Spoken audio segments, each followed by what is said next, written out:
আমরা যারা মাহফিলে হাজির হইলাম আপনার ওলি না বানে এখান থেকে কাউকে বিদায় দিয়েন না। রব্বির হামহুমা কামা রব্বায়ানি সগীরা। ওয়া সাল্লাল্লাহু তাআলা আলা খায়রি খালকি মুহাম্মাদ ওয়া আলিহি ওয়া আসহাবিহি ওয়া আজওয়াজিহি ওয়া আতবাইহি أجمعين أرحمنا معهم برحمتك يا أرحم الراحمين. السلام عليكم ورحمة الله وبركاته.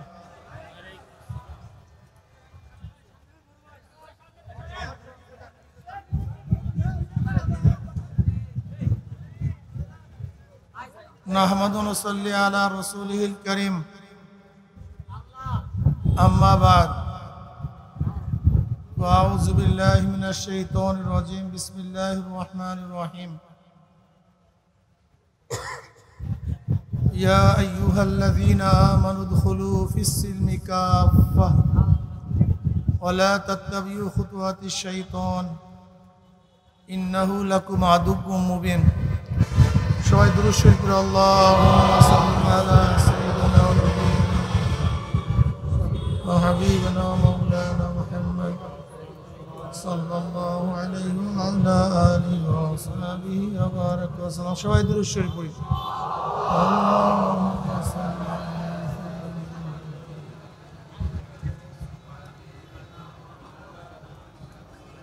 সাল্লাল্লাহু আলাইহি ওয়া আলা আলিহি ওয়া সাহবিহি। اللهم صل على سيدنا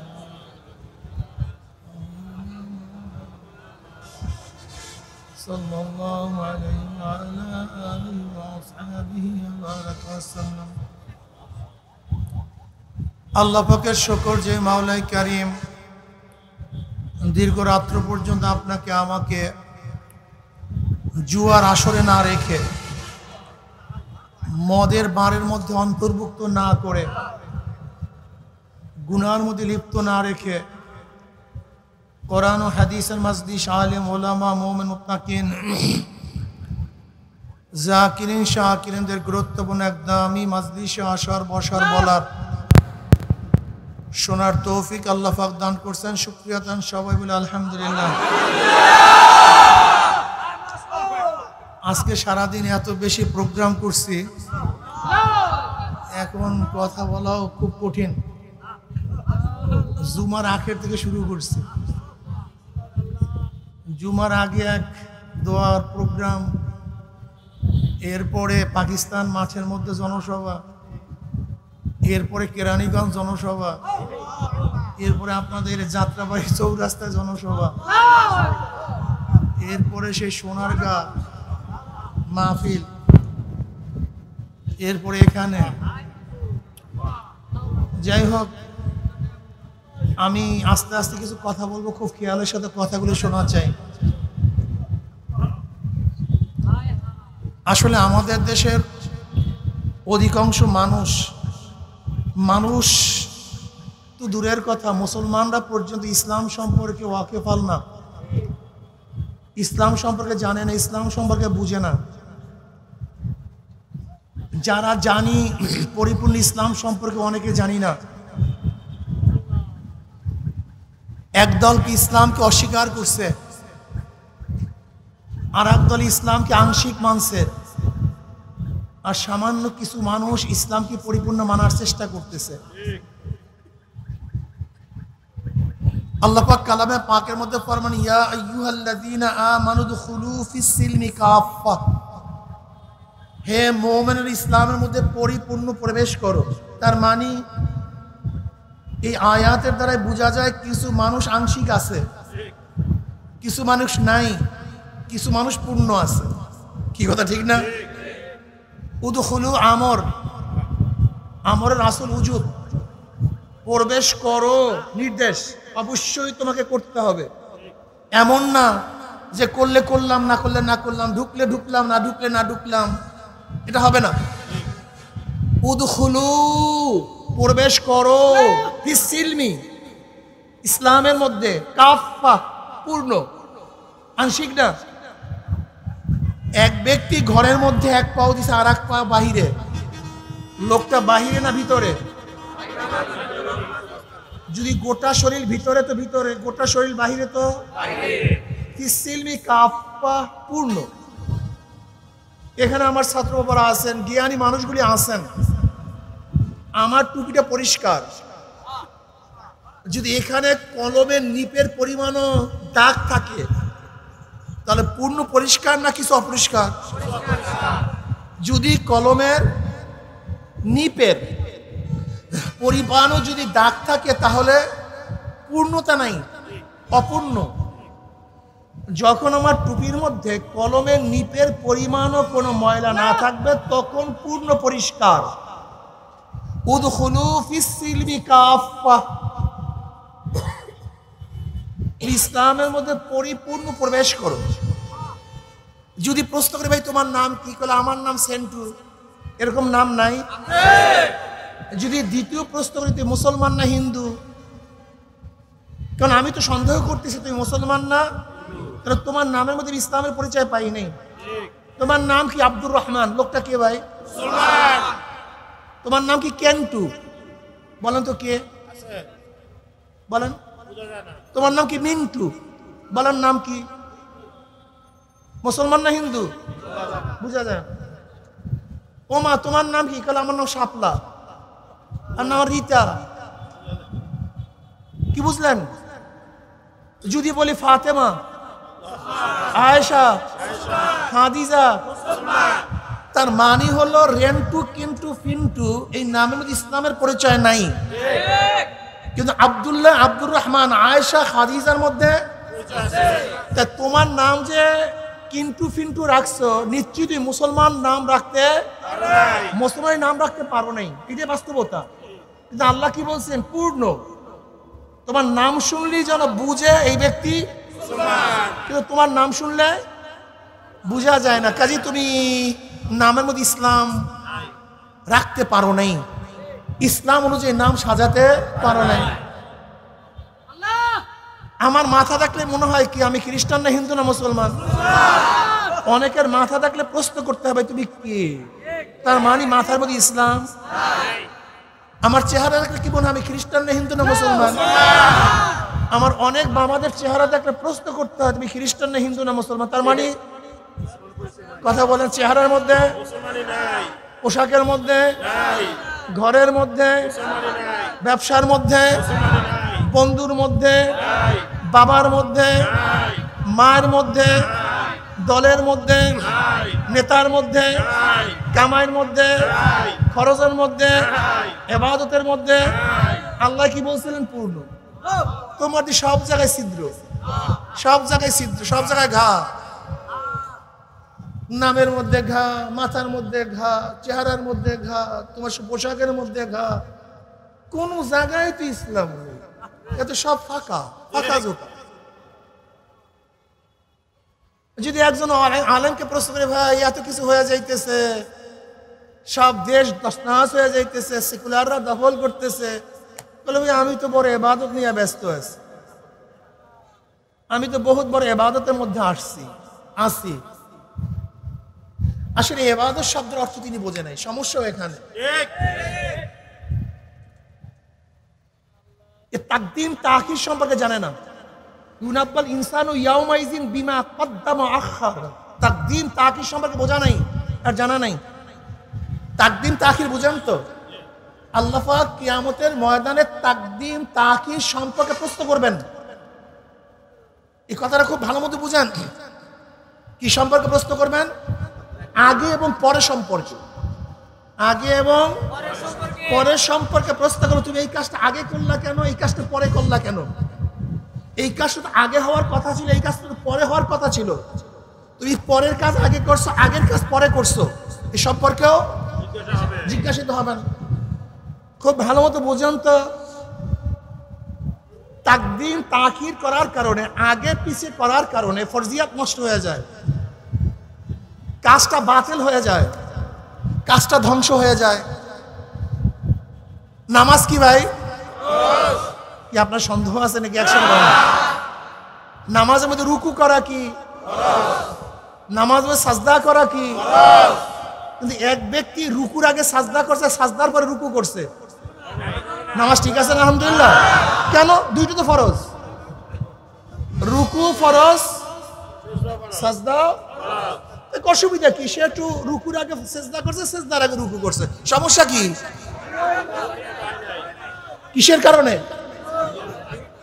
তাকদিম তাখির করার কারণে। দুটিও ফরজ, দুইটা কাজই ফরজিয়াত আদায় করছে, কিন্তু তাকদিম তাখির করার কারণে আমলটা বাতিল। তোমাকে অবশ্যই মনে রাখতে হবে, তুমি যে কাজগুলি করো আলেমরা, এটা ভালো কাজ, ফরজিয়াত কাজ, কিন্তু যখন বাতিলের মোকাবেলা করতে হবে তখন নফল পড়া, অন্য কাজ করা ফরজিয়াত তরক হয়ে যায়। বুঝতে হবে, এটা তুমি বোঝো নাই। নফল পড়া ভালো, কিন্তু পুরা জিহাদ লাগছে, যুদ্ধ লাগছে, বাতিলের মোকাবেলা সময় অংশগ্রহণ করছে, তখন তুমি বসে বসে জিকির করতে আসো আর এককালে নামাজ পড়তে আসো, খুব ধ্যানের। তাকদিম তাখির তোমার ঠিক হয় নাই, তুমি ভুল করতেছো। এ সম্পর্কে আল্লাহ জিজ্ঞাসা করবেন। আজকে আল্লাহ না করুক যদি আমার মতো মৌলবী এই 5ই আগস্টের যুদ্ধ অবতীর্ণ না হইতাম, তাই বলেন তো আলেমদের অবস্থা কি হইতো? বলেন তো। ওই যে 71-এর ঘটনা আবার ঘটতো, ওই 71-এর ঘটনা আবার ঘটতো, আবার কয় বছর এই অপবাদের মধ্যে থাকতেন। আল্লাহই ভালো জানেন, আল্লাহই ভালো জানেন। কেন বুঝবেন না? কেন বুঝবেন না? এতটুকু আকল কেন থাকবে না? আল্লাহ কি বলছিলেন?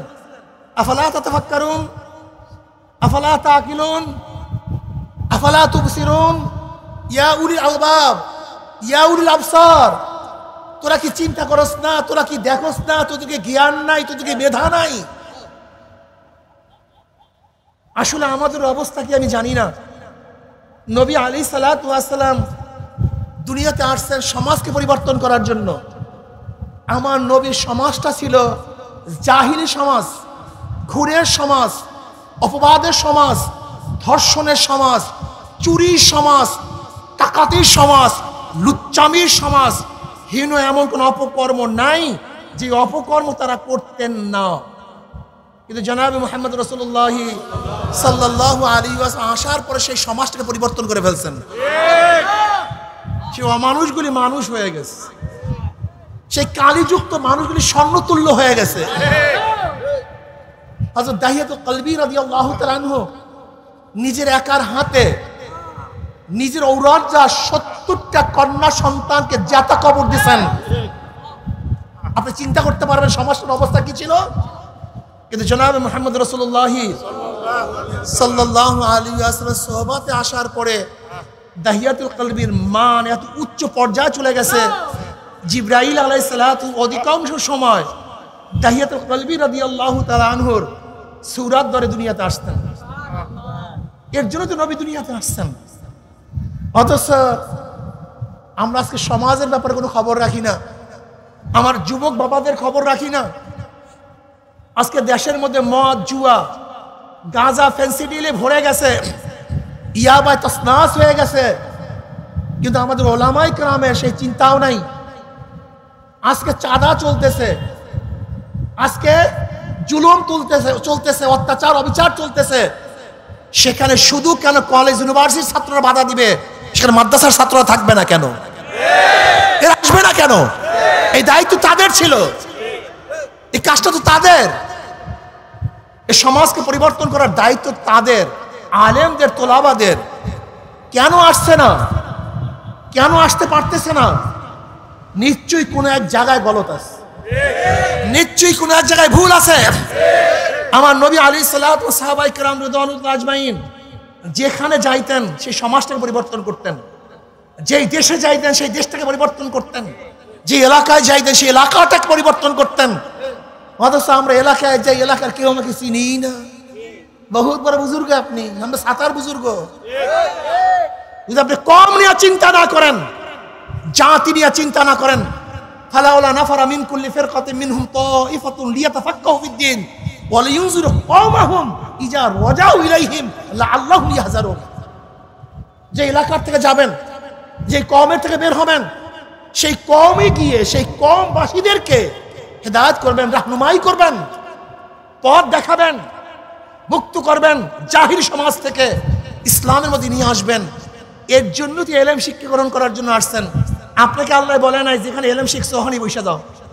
বলে ইউযিরু কওমাহু ইযা রাজাউ ইলাইহিম, কওমের কাছে যাও, কওমকে পথ প্রদর্শন করো, কওমকে ডাকো, কওমের সাথে মেলামেশা করো। অথচ তোমার সাথে কওমের কোনো পরিচয় নেই। তুই বড় আলেম, বহুত বড় মুহাদ্দিস। আজীব, জনাবে মুহাম্মদ রাসূলুল্লাহ সাল্লাল্লাহু আলাইহি ওয়াসাল্লাম হিলফুল ফুজুল কখন করছেন? হিলফুল ফুজুল কি নবুয়তের পরে করছেন? এটা নবুয়তের আগের ঘটনা। কাদের কি করছেন? নবী আলাইহিস সালাতু ওয়াস সালামের নবুয়তের আগে কেউ কি মুসলমান ছিল? কেউ কি মুমিন ছিল? হিলফুল ফুজুল সংস্থাটা করছেন কাদেরকে নিয়ে? মুশরিকদেরকে নিয়ে, কাফেরদেরকে নিয়ে। কেন করছেন? কোন মুসলমানদের উপর জুলুম হয়েছে তার জন্য করেন নাই। এক গরিব ব্যক্তি, সে মুশরিক, তার উপরে ওই এলাকার ধনীরা জুলুম করার কারণে সে দুঃখের কবিতা বর্ণনা করতেছিল, আবৃত্তি করতেছিল। এইটা দেখার পরে জনাব মুহাম্মদ রাসূলুল্লাহ সাল্লাল্লাহু আলাইহি ওয়াসাল্লাম ওই বেঈমানদেরকে, জালেমদেরকে প্রতিহত করার জন্য, গরিবকে সাহায্য করার জন্য তিনি হিলফুল ফুজুল করেছিলেন। আপনি মুসলিমের মধ্যে রওয়ায়াত দেখেন নাই? নবী আলাইহিস সালাতু বলেছেন, আজও আমার মনে চায় সেরকম হিলফুল ফুজুলের মতো কোনো সাহায্য সংস্থা যদি আসে, আমি তাদের সাথে এখনো কাজ করব। এইভাবে নবী আলাইহিস সালাতু ওয়াসসালাম কথা বলেছেন। আজকে আমাদের মধ্যে সে সমাজ বিপ্লবের চিন্তা আমাদের মধ্যে নাই, নীতি পরিবর্তন করে চিন্তা আমার মধ্যে নাই। এই কারণেই আজকে আলেম ওলামাদেরকে মানুষ শ্রদ্ধা সম্মান করে, কিন্তু নেতা হিসাবে গ্রহণ করে না। আল ইনসান আব্দুল ইহসান, আল ইনসান আব্দুল ইহসান। মানুষ ইহসানের গোলাম, মানুষ ইহসানের গোলাম। আপনি যাকে ইহসান করবেন মানুষ ইহসান ভুলতে পারে না। এর জন্য আমি তোলাবাদেরকে বলবো, ওলামাদেরকে বলবো, এই সমাজ গড়ার চিন্তা করতে হবে। গাঁজা মুক্ত, মদ মুক্ত, ইয়াবা মুক্ত, জুলুম মুক্ত, ধর্ষণ মুক্ত, ইফতিজিং মুক্ত একটা দেশ আমাদেরকে উপহার দিতে হবে ইনশাআল্লাহ। কি রাজি আছেন ইনশাআল্লাহ? প্রিয় ভাইয়ারা আমার, আসুন আমরা দেশকে গড়ার চেষ্টা করি, সুন্দর একটা দেশ গড়ব। ওয়ালা তালবিসুল হাক্কা বিল বাতিল, কিন্তু খবরদার হকের সাথে বাতিলকে মিশ্রণ করা যাবে না। আজ কিন্তু হক বাতিলকে মিশ্রণ করার চক্রান্ত চলতেছে।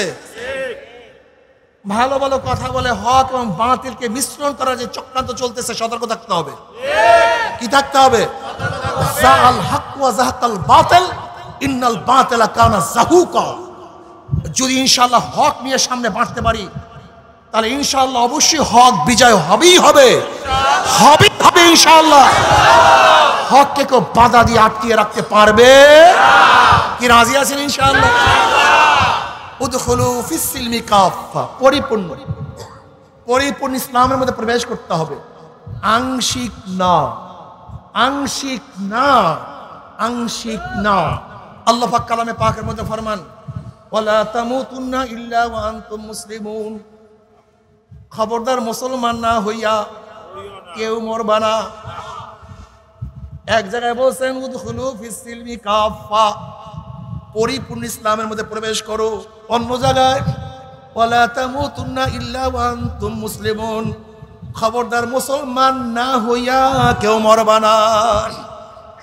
যদি মুসলমান না হইয়া কেউ মারা যাও, মওয়াত ইমানের সাথে হবে না, কবরের মধ্যে নাজাত পাবা না, আযাব শুরু হয়ে যাবে।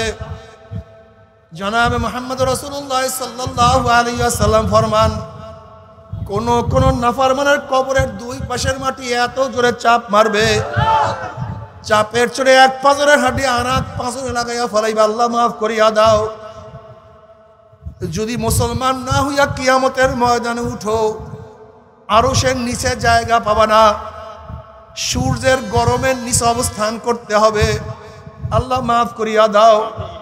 রওয়ায়াতের মধ্যে আসছে, সূর্যের গরমে নাফরমান ঘামাইতে ঘামাইতে ঘামাইতে ঘামাইতে কাউর ঘাম হাঁটু পরিমাণের হয়ে যাবে, কাউর ঘাম মাজা পরিমাণ হবে, কেউ ঘামের মধ্যে সাঁতরাইতে থাকবে। আল্লাহ আমাদের সবাইকে মাফ করিয়া দাও, সবাইকে ক্ষমা করিয়া দাও। কিয়ামতের ময়দানে যদি মুসলমান না হয়ে ওঠো, ইউরাফুল মুজরিমুনা বিসীমাহুম ফায়ুখাযু বিন-নাওয়াসি ওয়াল আকদাম। যেরকম বিজ্ঞ ডাক্তারের কাছে রোগী যাওয়ার সাথে সাথে ডাক্তার রোগীর চেহারা দেখলেই বলতে পারে কোন রোগের জান রোগীর মধ্যে ঢুকছে। যদি কিয়ামতের ময়দানে গুনাহ মাফ না করে ওঠো, ফেরেশতারা নাফরমানদের চেহারা দেখলেই বুঝতে পারবে কোন ধরনের গুনাহ করিয়া নাফরমান কিয়ামতের ময়দানে উঠছে। যারা বেনমাজি নামাজ পড়বে না, তাদের চেহারাটা কিয়ামতের ময়দানে আলকাত্তার মতো কালো হয়ে যাবে।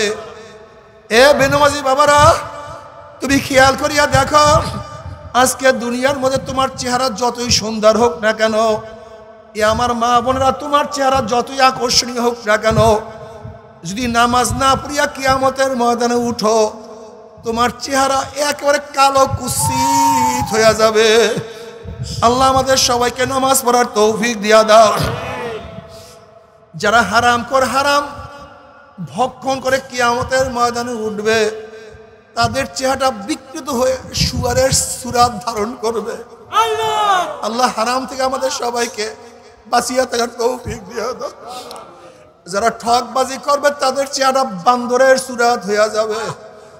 যারা হিংসা হাসাদ করবে, তাদের চেহারা কুকুরের সূরত হয়ে যাবে। যারা যাকাত দিবে না, যাকাতের মালগুলি পেটের মধ্যে বড় বড় সাপ হয়ে যাবে। সাপ দুই সোয়ালের মধ্যে শুধু আঘাত করতে থাকবে।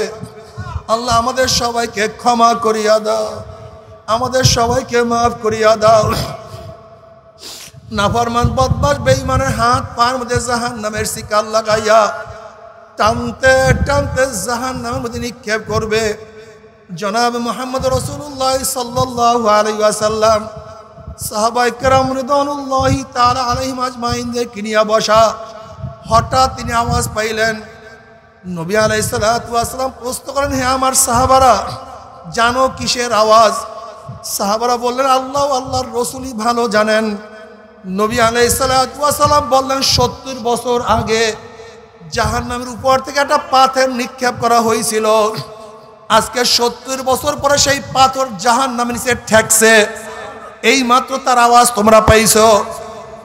যখনই জাহান্নামের উপর থেকে নাফরমানকে লাথি মারিয়া ফালাইয়া দেওয়া হবে, ৭০ বছর পর্যন্ত নাফরমান জাহান্নামের নিচে যাইতেই থাকবে, যাইতেই থাকবে, যাইতেই থাকবে।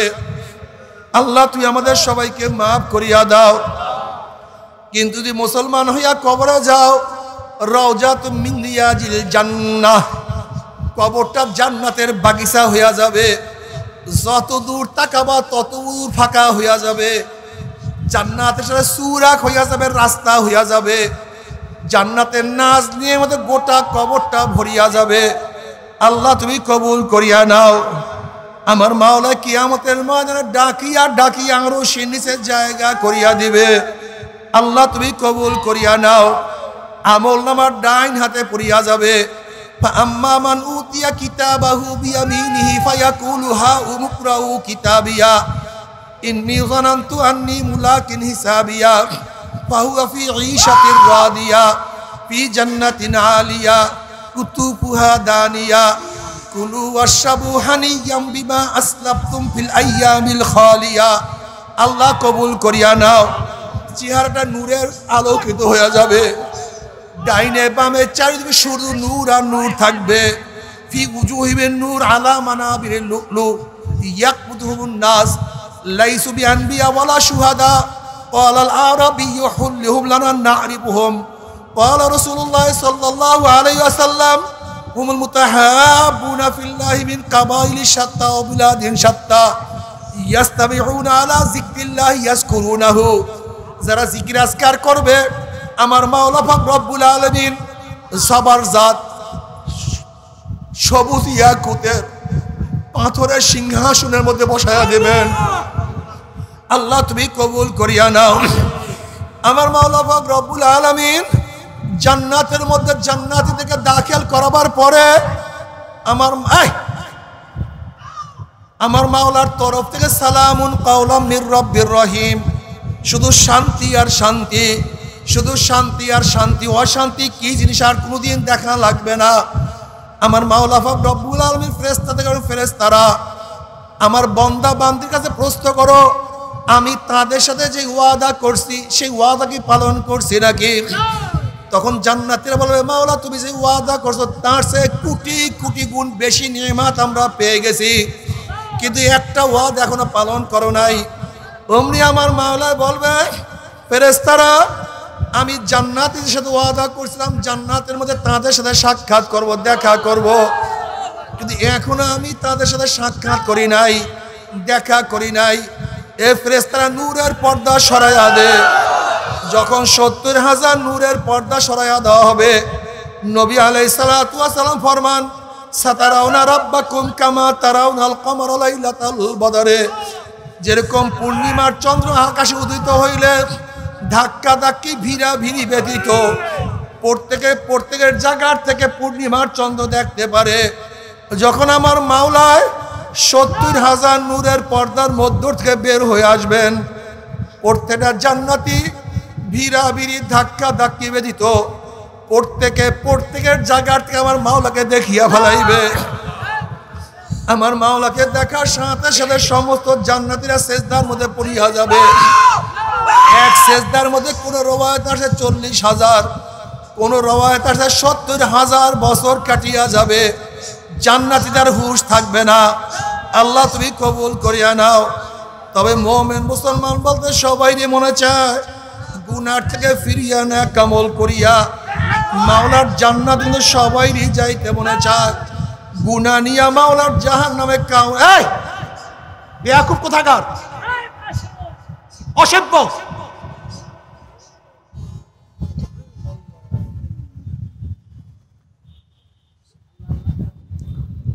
এক রওয়ায়াত ৪০,০০০, অন্য রওয়ায়াতের মধ্যে আছে ৭০,০০০। ৭০,০০০ বছর কাটিয়া যাবে, জান্নাতে আর কোনো হুঁশ থাকবে না। এ আমার যুবক বাবারা, আমার মুরব্বী বাবারা, পর্দার মা বোনেরা, দুনিয়ার মধ্যে কয়দিন বাঁচবো? ৩০ বছর, ৪০, ৫০, ৬০, ৭০, ৮০ বছর। আর যদি মাওলাকে একবার দেখিয়া ফেলো সেখানে কাটিয়া যাবে ৭০,০০০ বছর। ৭০,০০০ বছর।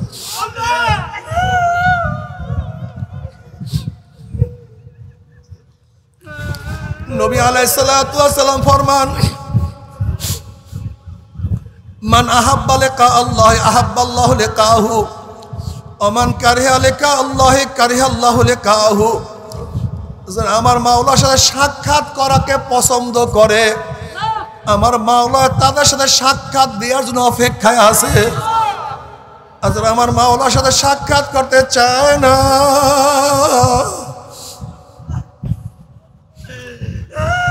আমার মাওলা তাদের সাথে সাক্ষাৎ দিবে না। আল্লাহ আল্লাহ তোমাকে এক নজর দেখার তৌফিক দিয়া দাও।